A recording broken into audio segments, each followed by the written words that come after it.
Hi friends, అందరూ ఎలా ఉన్నారు? Welcome back to my YouTube channel Andhra spicy food. ఇవాల్టి వీడియోలో నేను రెగ్యులర్ గా చేసుకునేటటువంటి సింపుల్ టేస్టీ రెసిపీ అయినటువంటి సొరకాయ పులుసుని ఎలా ప్రిపేర్ చేయాలో చూపించబోతున్నాను. ఇక్కడ సొరకాయ పులుసు కొద్దిగా డిఫరెంట్ స్టైల్లో చేయబోతున్నానండి. ఇది అన్నంలోకి కానీ చపాతీలోనికి కానీ చాలా సూపర్ గా ఉంటుంది. వీడియోని ఎక్కడా స్కిప్ చేయకుండా లాస్ట్ వరకు చూడండి. నా వీడియో నచ్చినట్లయితే ఒక లైక్ చేయడం మాత్రం మర్చిపోవద్దండి. ఇంకా ఎవరైనా నా ఛానల్ని సబ్స్క్రైబ్ చేసుకుని వాళ్ళుంటే తప్పకుండా సబ్స్క్రైబ్ చేసుకోండి. ఇక లేట్ ఎందుకు, ప్రిపరేషన్ స్టార్ట్ చేద్దామా మరి? ఇప్పుడు స్టవ్ మీద కడాయి పెట్టేసుకొని ఒక 2 స్పూన్స్ ఆయిల్ వేసేసుకోవాలి. ఆయిల్ బాగా హీట్ ఎక్కిన తర్వాత ఇక్కడ నేను కొన్ని పోపు గింజలను వేసుకుంటున్నాను. వాటితో పాటుగా కరివేపాకును కూడా వేసేసుకోవాలండి. కొద్దిగా వేగిన తర్వాత కట్ చేసి పెట్టుకున్నటువంటి ఒక మీడియం సైజ్ ఆనియన్ని వేసి లైట్గా దోరగా వేయించాలి.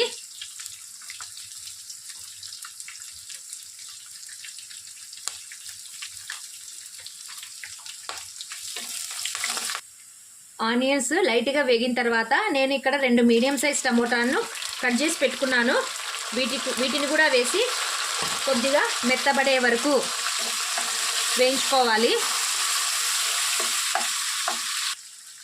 నేను రెగ్యులర్గా చెప్తుంటాను కదండి, టమోటా కానీ ఆనియన్స్ కానీ త్వరగా మెత్తపడాలంటే వేయవలసిన ఇంగ్రీడియంట్ ఏంటి అంటే సాల్ట్.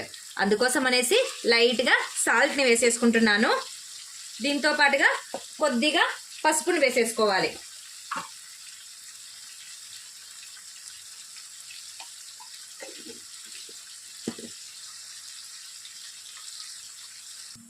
టమోటా కొద్దిగా మెత్తబడుతూనే నేను ఇక్కడ కట్ చేసి పెట్టుకున్నటువంటి ఒక 4 పచ్చిమిర్చిని వేసుకుంటున్నాను. ఇప్పుడు కట్ చేసి పెట్టుకున్నటువంటి సొరకాయ పీసెస్ని ఇందులోనికి వేసేసుకోవాలండి.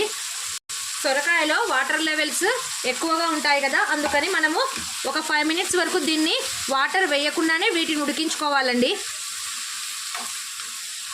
ఈ టమోటా సొరకాయ రెండు కలిసి మెత్తపడిపోతాయండి. చూడండి, ఒక 5 మినిట్స్ మూత పెట్టేసి మీడియం ఫ్లేమ్ దీన్ని ఉడికము.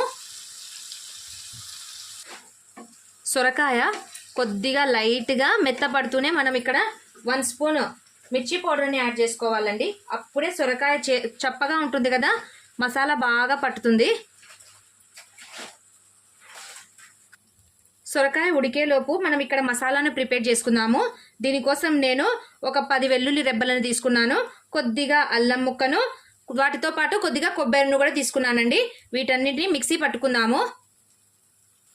ఇప్పుడు పులుసులోనికి అల్లం వెల్లుల్లి పేస్ట్ని వేసుకొని పచ్చివాసన పోయేంత వరకు వేయించుకోవాలండి. ఇలా వాటర్ లేకుండా వేయిస్తూ ఉంటేనే సొరకాయ అప్పుడే మగ్గిపోతుందండి. మనం ఎక్కువ వాటర్ పోసిన తర్వాత ఉడికించాల్సిన అవసరం ఉండదు. ఇప్పుడు వీటిలోనికి తగినంత వాటర్ని పోసేసుకుంటున్నాను.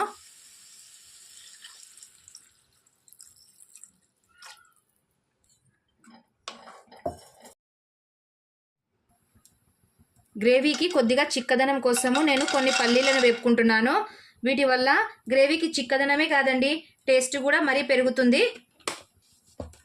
పల్లీలను బాగా దోరగా వేయించుకోవాలండి. పల్లీలు చక్కగా వేగిపోయాయి. ఇప్పుడు వీటిని చల్లారబెట్టేసుకొని మిక్సీ పట్టేసుకుందామండి. సొరకాయ 90% కుక్ అయ్యిందండి. చూడండి, ఇప్పుడు మనం దంచి పెట్టుకున్నటువంటి కొబ్బరి పొడిని వేసేసుకుంటున్నాను. దీంతో పాటు కచ్చా పచ్చాగా దంచినటువంటి పల్లీల పొడిని కూడా వేస్తున్నానండి. ఈ పల్లీల పొడి వల్ల పులుసుకు చిక్కదనం వస్తుంది.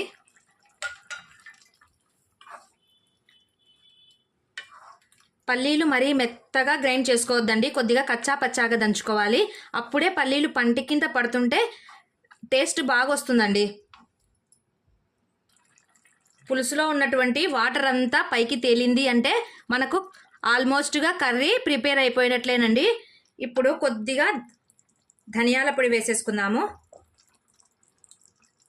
దీంతో పాటుగా ఫ్రెష్ కొత్తిమీరని వేసి ఒక 2 మినిట్స్ మగ్గనిస్తే చాలండి. మనకు కర్రీ రెడీ అయిపోయినట్లే. అంతేనండి, ఫైనల్లీ టేస్టీగా ఉండే సొరకాయ పులుసు రెడీ అయిపోయిందండి. మీరు కూడా ఈ రెసిపీని తప్పకుండా ట్రై చేయండి. నా వీడియో నచ్చినట్లయితే లైక్ చేయండి, మీ ఫ్రెండ్స్ అండ్ రిలేటివ్స్కి షేర్ చేయండి. మరిన్ని సింపుల్ అండ్ టేస్టీ రెసిపీస్ కోసం నా ఛానల్ను సబ్స్క్రైబ్ చేసుకోవడం మాత్రం మర్చిపోవద్దండి. Thank you for watching. Take care. Bye.